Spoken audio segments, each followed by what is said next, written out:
All right, let's dig in.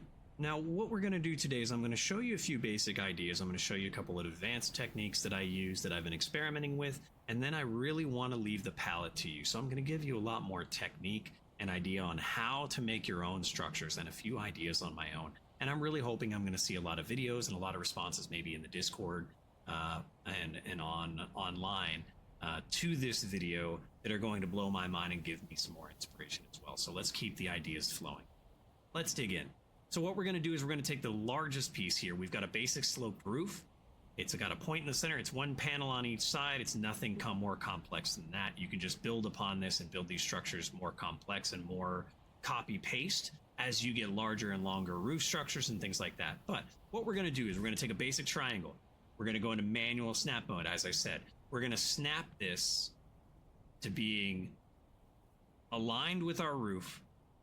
And we're going to snap it to, on this particular corner orientation, we're going to snap it to the outside corner of the roof, or the triangle, so that when we meet it up with the roof, it makes this shape right here. It goes nice and neat into the roof. Okay?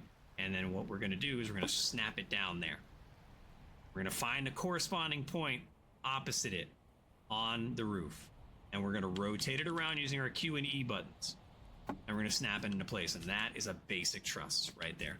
Very simple, very elegant. No fuss, no muss. It's a truss. All right.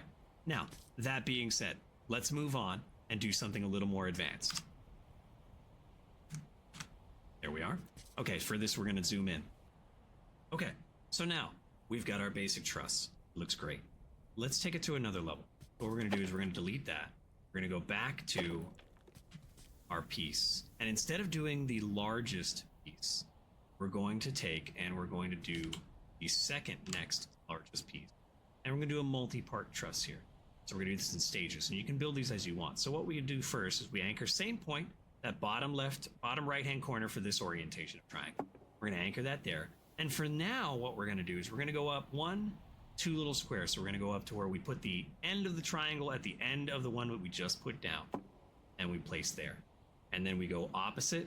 We rotate around using our Q and E buttons. We place again, and we go down. We put the end of the triangle at the end of the triangle, and we place again. Now at this point, you've got a rafter. You've got a truss. You could leave this at this point, and nothing needs to be done to it. But if you'd like, you can also do something like this. This to give you more idea. We rotate with the 1 and 3 buttons, and we select a triangle that is the opposite orientation, and we move this around until we get into this shape. Or we need to Q and E. If we get to this shape, we Q and E it around. But what we want to create is this shape right here. Right there. And we go to the opposite side. We use the Q and E button. We rotate it around. Make it right there.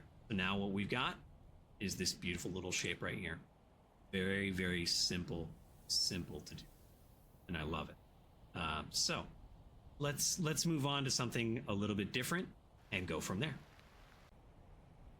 All right, now, with this technique, these are not locked in. These are simply base ideas for your own canvas. So expand upon these. Play with different triangle shapes. Play with the smaller triangle shapes. Play with, putting in these smaller shapes to make much more complex structures in here. And you're going to find that there are some amazing things and amazing patterns and pictures that you can create with this palette that are going to really take your building to a very, very unique level. Things like, for a very quick example, we're just going to add in little bits and pieces as you go, and depending on how you go, it will change the way the speak. But the big thing is not to finish these structures. You don't want to hit them with the hammer.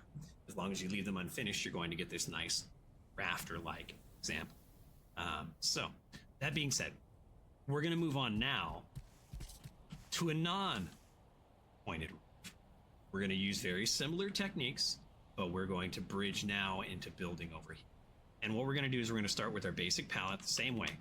Okay, so we're going to start with this basic triangle. We're going to anchor it down to that corner point. We're going to come over, we're going to find our anchor point. We're going to anchor here. We're going to go with the opposite side here. Okay, so obviously now what we have is this space in the center. And this space in the center can be filled in many ways. So the very basic way is to actually change pieces. Go with a simple wooden wall, manual snap mode, and rotate it around to where it looks, and you've got a truss. Not super elegant, but you've got a truss. Now, in the same respect, You can go with a half wooden wall here and get a slightly different design, an elevated truss if you want a more elevated over the head feel. Very simple, very quick to do. Another way that you can do this is, we're going to remove this. We're going to go back to our triangular wood wall pieces. We're going to anchor down again into that corner point. Okay. So this time though, we're going to anchor here at this corner point. We're going to go to the opposite side. We're going to rotate around. We're going to anchor to that corner point. And what we've created now is this style of truss. Very simple. It is 4 corner angle, rather triangular wall pieces. 4 corner triangular wall pieces, simply laid in different orientations. Now, that being done, you can make this look slightly different by plussing this. So what we can do is we go to this other orientation. If you want to, let's say, make this thicker, let's say you want to support a stone wall. You add this, you go to the opposite orientation, and you flip it around. There we are, sorry. And we add this, and now we've got a super thick truss. Looks like it's supporting a much heavier weight. Aesthetically, it adds a different feel to that. That is something you might support a stone structure with. Maybe you build this underneath a wall that's jutting out over the edge of your island, something of that nature. These are definitely things that you have to play around with.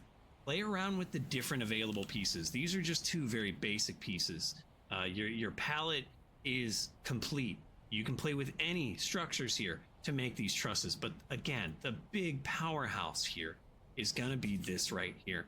Now, if you want to take and make, we go back to the example I used in the previous video, previous section rather, of this guy right here, right? We're going to build this really fast for you. Go back and watch this again if you're a little lost, and I'll go back in detail and explain this, but we're going to build it really, really quickly here. Here we are. And we're going to bring this over here. And we're going to build that. So here we have what we had before, only now it doesn't connect in the center. And you have a few options. You can simply do an extension of this and make this, or you can take this extension and bring it down and make a very stylized rafter. And now you've got a focal point to hang something from. So these are wonderful ideas, I feel, that are going to proliferate a lot of amazing builds. And now I leave it up to you to take the little bits that I have given you and take this knowledge and give out the world of Aloft more and more amazing. That being said, thank you all for joining me today. We'll see you very soon. Come out and check out the next video. Take care for now.